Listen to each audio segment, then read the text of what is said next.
सिंध छॾे वेंदड़ सोडन के सबाजड़ी सिंध जो मयारी खत। सोडा तू भी सिंध छॾे वें, तू जेको पंहिंजे धरती माउ जो दादलो पुट में तुंहिंजे वॾड़नि जे सिंध के पंहिंजा पराणा रुपिया हुआ। तो अॼु पंहिंजे मुआशी मफ़ादनि लाइ उहो जनम भूमि छॾे रहियो आहीं। हक़ीक़त में तोखे ईअं नथो जुगाए। तू त वतन लाइ विड़ी रिड़ी बि जीअणो हो। शायदि तोखे तुंहिंजी जरणी लोली में उहा लोक कथा न ॿुधाई हुई, जंहिंमें धरती ख़ातिर सरती के सुहाग रात जो छॾे माउ ते मरण क़बूले। पंहिंजो कंध कपाईंदड़ कुंदर तुंहिंजे ई कुल मां हो। अॼु तुंहिंजो पंहिंजे वॾड़नि जो वसी वार्ताऊं ऐं क़ुर्बानियूं विसारे हुबल वतनी खे कारो कलंक ॾेई खारदार तारनि जे उन पार वञी पियो, जिते तोखे शरणार्थी जहिड़े शब्दनि सां सॾियो वेंदो।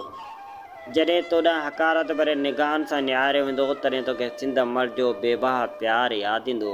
पर उन वक़्तु तूं सवाइ रुअण जे ॿियो कुझु बि करे कोन सघंदे, छाकाणि त तूं सभई वास्ता वतन सां टोड़े वञी रहियो आहीं। जंहिं धरती तोखे पाले पोषे वॾो कयो, जंहिं दरिया तोखे जल पियारियो, उनखे त्यागण वक़्तु तोखे तिर जेतिरो बि दर्द महसूसु न थियो। जंहिं धरती पंहिंजे पाक सीने ते तुंहिंजा पेर बर्दाश्त कया, उन पृथ्वी माता खे तर्त कंदे तोखे रते जेतिरो बि रहम न आयो। जॾहिं मुशरफ जे महिरबानियुनि ऐं वाजपाई जे वड़नि सां खोखरो खुलियो हो, तॾहिं कच्छ किनार खां वठी मारवी जे देश मलीर ताईं मिड़नी मारोड़नि जे मुहाननि ते ख़ुशी जा खेट खिड़ी पिया हुआ। विछोड़नि जो दर्द दिलि सां महसूसु कंदड़ मिली जो मुक़ीम कुंभर जो उदास अखड़ियुनि में बि सराय जो सरमो उथिजी वियो हो। खोखरो खुलण सां जिते तूं सरो थियो में, उते तोखां वधीक तुंहिंजी उहा जीजल सरी ठही हुई, जंहिंजे धीउ खे वक़्त जी कूड़िया ना ख़ातिर देश जी दिलि तां उखोड़े परदेस में परणायो वियो हो। उन उदास धीउ सां मिलण लाइ तुंहिंजी जीजल रोई रोई नेणनि मां नीर खुटाए छॾियो हो। खोखरो खुलण सां विछड़ियल जिंदड़ियुनि में वरी मिलण जी आस कर मोड़े जागी हुई। पर उन महिल कंहिं जीजल सिंध जे विरागी रूह खां न पुछो हो त हे सिंध मड़ तूं छा थी सोची। सिंध तो खोखरो खुलंदे उदासी जे आलम में ॿुॾी वई हुई, छाकाणि जो उनखे पक हुई त इन जा बेवफ़ा पट वरी बि खेसि अॻुवांगर छॾे वेंदा। खोखरा पार खुलण सां ई विछोड़नि में वक़फ़ा थिया आहिनि। मञूं था त सेणनि सां सेण मिलण बि सुठो सवण आहे। वापारियुनि बि कमायो आहे, पर दोस्तो मुंहिंजी सिंध त रुॻो विञायो आहे।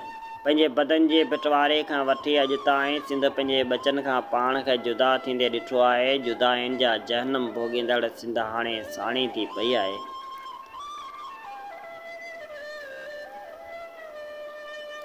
ऐं सोडा तुंहिंजे सोडनि में बि सिंध छॾण वारो सिलसिलो जीअं जो तीअं जारी आहे। हर हफ़्ते रेल में हिकु न हिकु तो जहिड़ो बेवफ़ा सोडो सिंध छॾण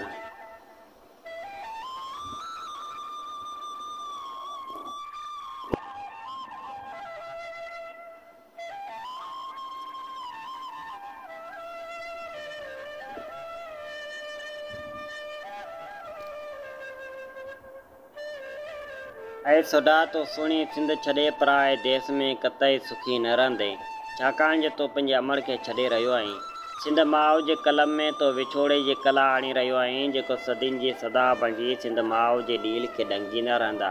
तूं तड़पंदो रहंदे पराए वतन में तोखे कहिड़ी कल त सिंध तुंहिंजी जुदाई में केतिरो रुनी आहे। तुंहिंजे विछोड़नि में सिंध सूरनि जी शिदत में ईअं तड़पी आहे, जीअं तुंहिंजी माउ तोखे जनमु ॾियणु वक़्तु तड़पी हूंदी। ऐं सोडा मञा थो त सम्झंदो हूंदे त तो सिंध छॾे सुठो कयो आहे, पर तो ते अज़ीम ग़लती कई आहे, जंहिंजो नतीजो ईंदड़ नसिल भोॻींदो।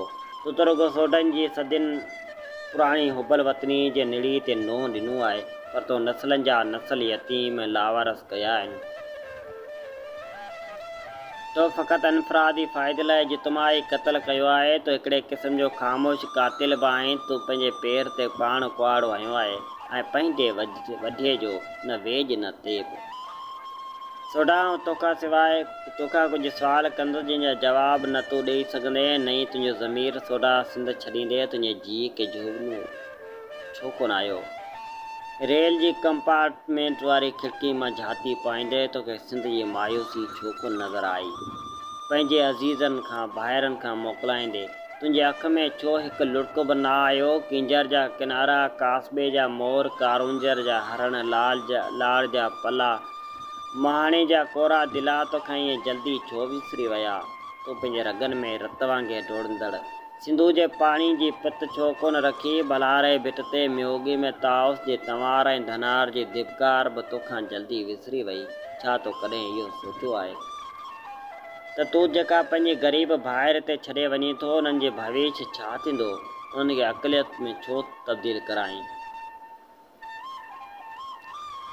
तूं उन चंद पर तल्ख़ सुवालनि जो जवाबु क़तई कोन ॾेई सघंदे, छो त तूं ज़ाती ऐं मुआशी मफ़ादनि में गर्क थी चुको आहीं।